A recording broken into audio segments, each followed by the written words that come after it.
falar sobre cuidados com o meio ambiente, geração de renda, cultura e educação. É isso que a gente quer te mostrar. Esse é o programa Antenas da Virada Sustentável de Porto Alegre. A gente vai conhecer agora um dos 8 quilombos urbanos da capital, o da família Machado, que fica na zona norte. Vamos nessa?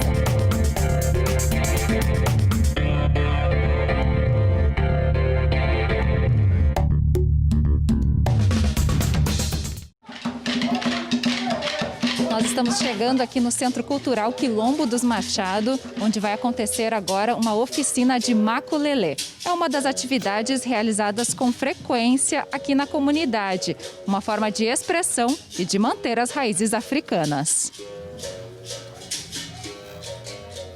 A gente conversa um pouquinho com o Jamaica, que é líder aqui da comunidade. Jamaica, explica pra gente o que é o maculelê. O maculelê, diferenciado um pouco daquilo que a gente faz dentro da comunidade, né? Os aprendizados de Mestre Moa e o Mestre Lua Raça, né? Que são dois grandes capoeiristas. Trouxe essa expressão pra gente como um modo de luta, né? O que é um modo de luta? Um modo de libertação, um modo de liberdade. Como a capoeira ela foi criada com o intuito de libertação, o maculelê vem nessa mesma sequência também. Trazido pelos africanos, desenvolvido no Brasil. Uma metodologia de fugir do capitão do mato, né? Que na época da escravidão caçava os negros, caçavam a gente. E com um modo de luta, de se livrar disso aí, a gente tinha que organizar alguma questão para que a gente conseguisse, dentro dos matos pequenos, que é a capoeira, né? Lutar contra esses opressores nos matagais, entendeu? Então foi criado o maculelê, com uma expressão... Ele é uma dança, mas é uma expressão de luta também. Ele é o nosso grito de guerra aqui dentro da comunidade, né? Todos os espaços que a gente ocupa, os locais que a gente vai, através dele as crianças, os adolescentes se expressam tudo aquilo que passa dentro da comunidade quilombola, né? A injustiça, o racismo, a homofobia, o preconceito no modo de geral que acontece dentro da periferia dos quilombos e aldeias, entendeu? Então a gente usa ele como essa expressão, assim, como uma luta de libertação dentro das comunidades.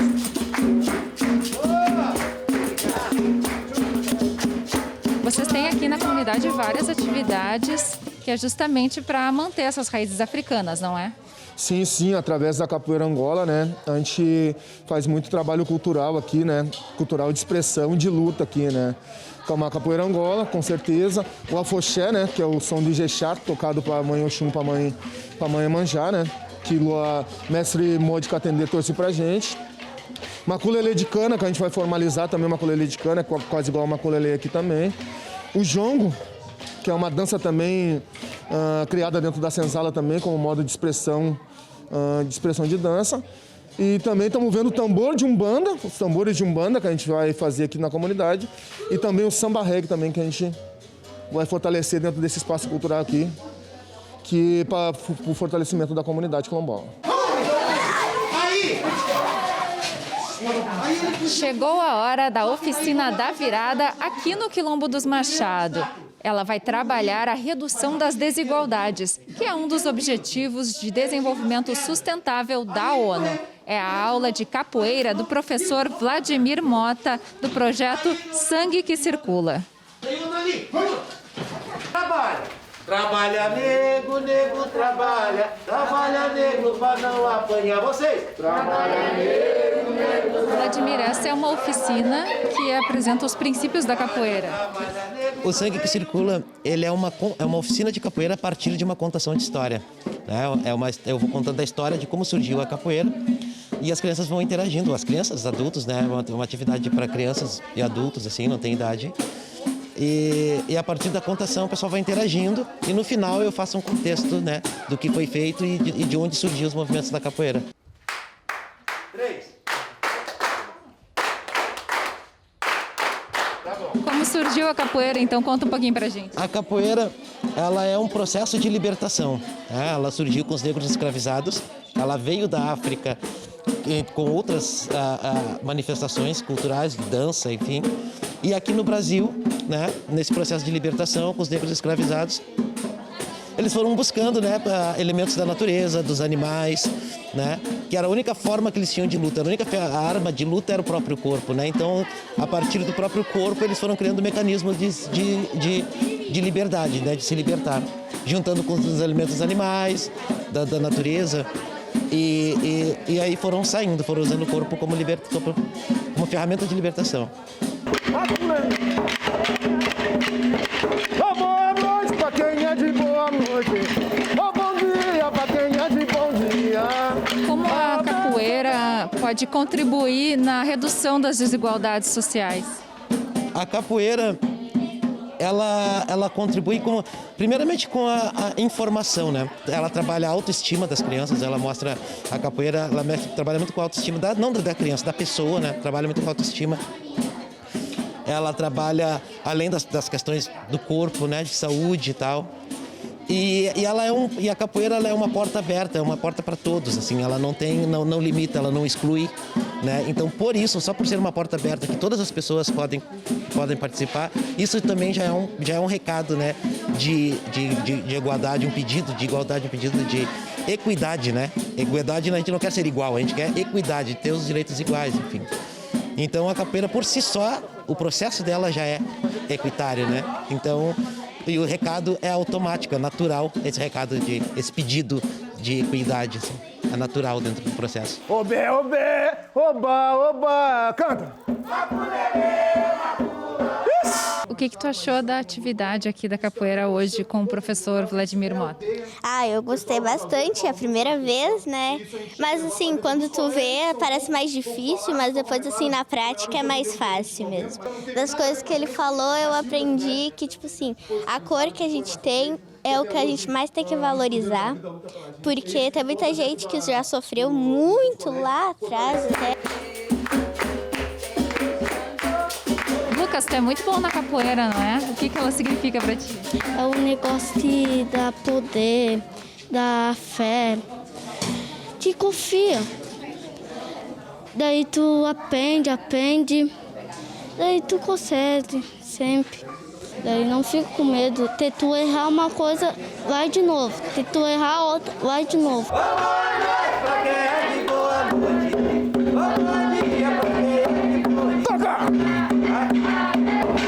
Por que é tão importante trabalhar essas questões com as crianças aqui da comunidade? Na verdade, a cultura ela tem que estar dentro desses espaços, né? Principalmente espaços considerados como os espaços negros de periferia, né? Porque ela, desde sempre, desde décadas, desde anos, ela que fortalece o dia a dia, ela que te mantém, ela que te abre a visão para tu lutar no dia a dia, para tu saber onde caminhar, onde pisar, onde falar, como se expressar na questão diária. A cultura dentro da gente, ela nos dá a essência da nossa alma e da nossa vida para que a gente possa crescer futuramente também. A nossa nação brasileira, salve Zumbi dos Palmares, olha lá, meu Deus, que lutou no cativeiro. Devagarinho. Aqui nesse espaço, onde moram 279 famílias, existe uma luta ancestral pelo direito à terra. Jamaica, a comunidade está buscando a titulação desse espaço há bastante tempo, não é? Sim, sim, fora a trajetória de mais de 60 anos que a minha família teve dentro desse espaço, né? Desse território. Desde 2012, na verdade, que a gente chama como uma retomada, né? Retomada porque retornamos ao espaço de origem que é nosso, né? Que se tornou agora futuramente Quilombo dos Machado. Já estamos há 8 anos nessa luta judicial, né? Com o Tribunal de Justiça, né? Mas dentro dessa luta aí, com essa quantidade de nome de família, a gente vem buscando cada vez mais o reconhecimento, né? Pelo espaço, pela nossa trajetória de luta, né? Que já vem dentro dos nossos antepassados, da minha mãe, do meu tio. Então essa é a questão do que a gente chama do quilombo urbano, né? Que é uma vila procurando suas raízes, sua ancestralidade, para que dentro desse patamar a gente consiga se fortificar, nesses 520 anos de escravidão aí, a gente consiga se fortificar e lutar cada vez mais pelo nosso território e chegar com a força dos orixás à nossa titulação. A gente não vai parar nunca com essa luta, que a gente vê que para o nosso futuro, das nossas crianças, nossa família, ela é muito importante, né? Que nesses 520 anos, que vem o 521, 522, a gente vai seguir sempre nessa trajetória, sempre batendo no peito, dizendo que nós não somos neguinho, não, nós somos negão, nós não somos neguinha, nós somos negona, né? Para nossa centralidade dentro da periferia, dentro dos quilombos aí, e para nos fortalecer cada vez mais nessa luta aí. Bom, e vocês tiveram também vários casos de reintegração de posse aqui. Como está essa situação? Recentemente, eles pediram a reintegração de posse para a comunidade. Mas o que acontece? Em plena pandemia, se fora da pandemia já era complicado, em plena pandemia, com um decreto dizendo que não poderiam fazer julgamento nem tirar ninguém das comunidades, o próprio Quilombo dos Machado, a comunidade Quilombo dos Machado, teve esse pedido de reintegração de posse. Essa é a nossa luta aí cotidiana. E a gente acredita em nós enquanto corrente, nós enquanto luta, nós enquanto resistência, nós enquanto cultura, para que a gente fortaleça e não deixe que essas coisas aconteçam com a gente. O negro chegando na beira do cais. Vocês? E como vocês trabalham com a comunidade, né, essa consciência e trazem também atividades para dar essa sensação de união e de que é preciso lutar, não é? Na verdade, eu cresci como que toda a periferia, como todo colégio tinha que ter, né?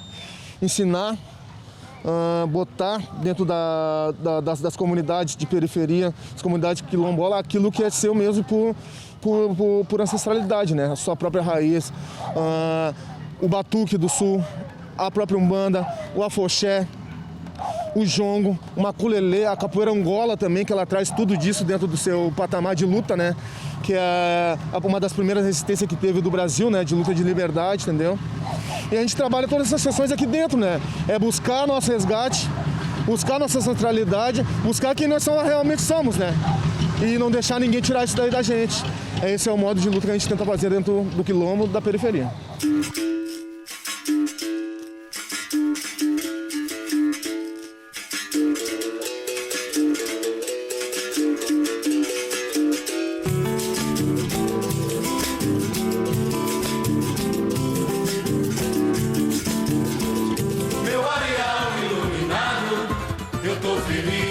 Vou te cantar. Canta, minha baronesa. Tu és minha sedução, o meu pecado, que eu gosto tanto de amar. Que lindo!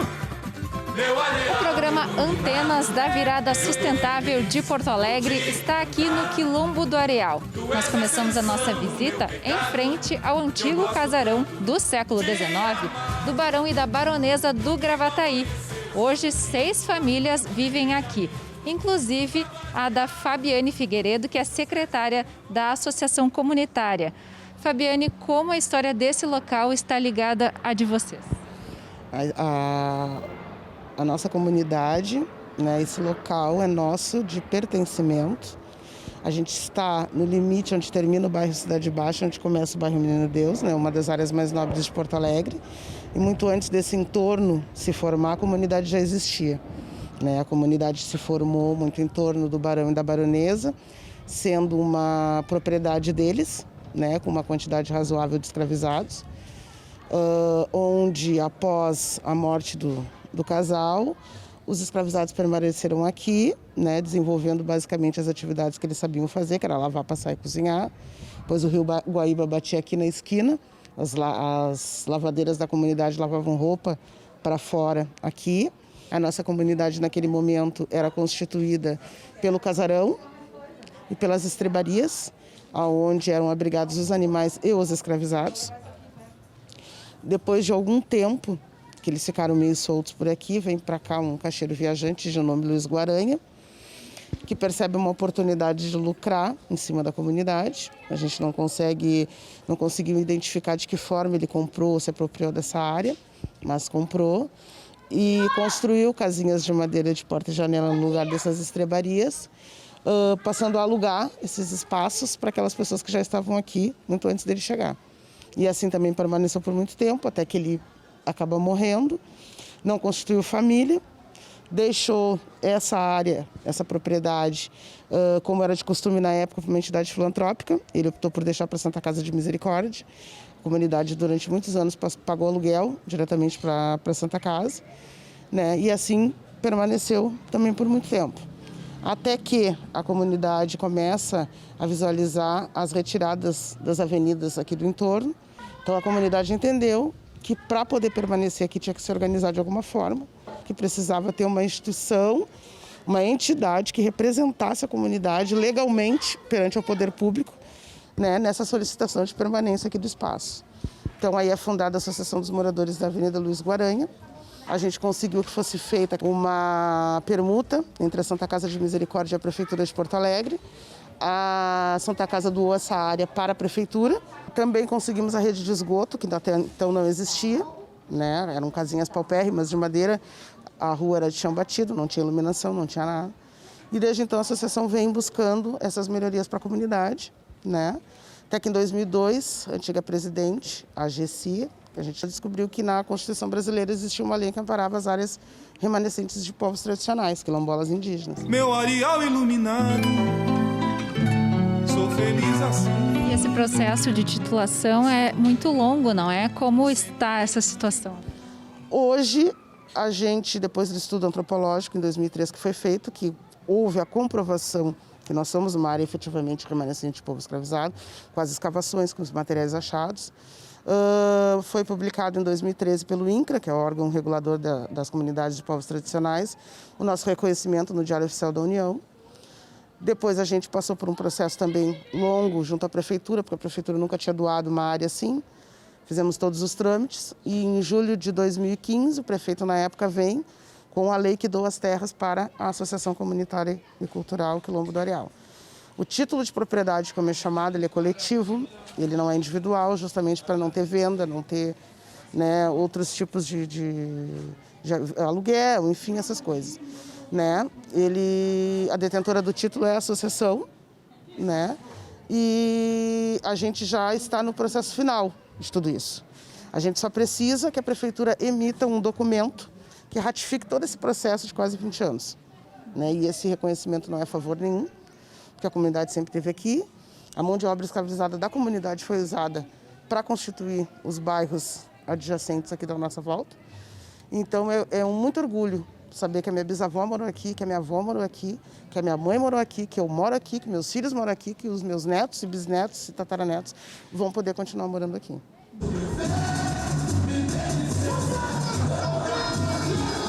Nós estamos aqui em frente à sede do Areal do Futuro, que é um projeto cultural da comunidade. Está rolando aqui uma apresentação de samba. As meninas ensaiam todas as semanas.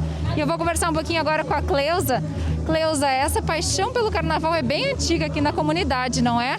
Da onde vem? Exato. Aqui é o verdadeiro berço do samba, né? Então o carnaval começou exatamente aqui nos arredores do Areal do Futuro, da nossa comunidade, né? Então por esse motivo todo mundo é apaixonado por carnaval. E quem não gosta, né? Carnaval, além de ser cultura, ainda é uma festa popular, que é uma vez no ano, mas agrega muita gente, muitas pessoas.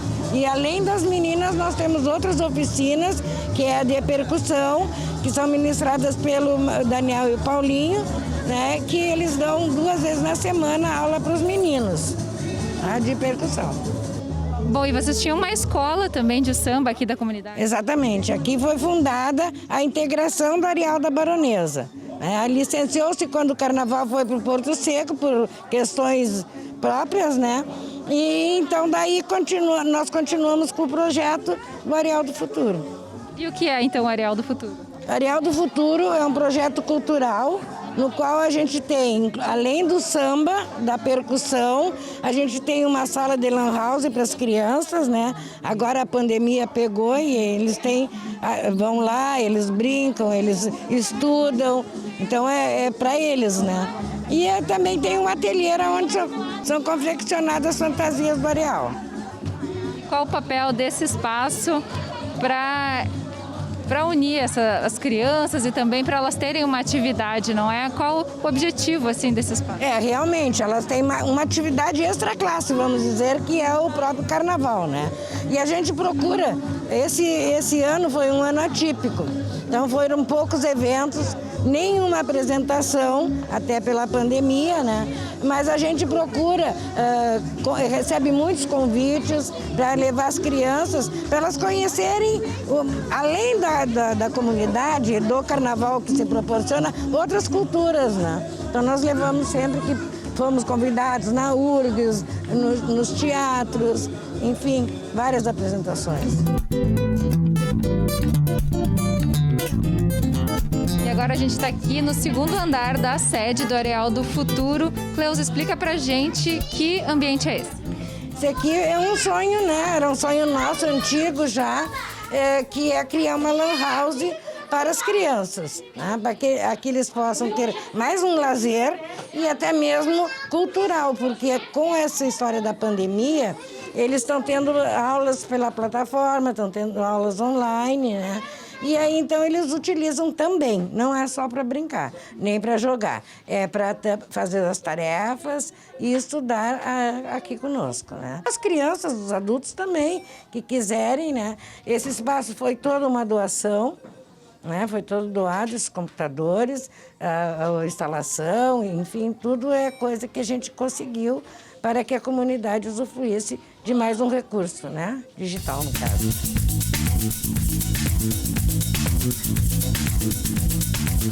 É bem legal, a gente também usa para várias coisas e ali é a sala da tia e às vezes a gente vem para cá para fazer várias coisas também legais. E também tem gente que não tem computador, não tem celular e também vem para cá para jogar, estudar, fazer várias coisas. E aqui do lado da Lan House tem esse espaço que funciona como um ateliê. Gabriela, o que vocês fazem aqui? A gente faz roupas, a gente faz uma roda de conversa também aqui em cima, né? A gente faz um pouco de tudo, a gente faz maquiagem, arruma cabelo, daí cada um ajuda um pouco, né? Um ajuda a tia Cleusa a cortar, outra ajuda a colocar as pedras nas roupas, assim. E essas fantasias, como vocês fazem? Vocês reutilizam material? Como é? A gente reutiliza muito material, muito. Não entra numa roupa da menina, vamos reutilizar na outra menina. Ai, faltou rosa, vamos botar um branco com rosa. Vamos colocar um dourado com rosa. E o que você está fazendo agora? Eu estou fazendo um arranjo de cabelo, que se coloca assim. Assim.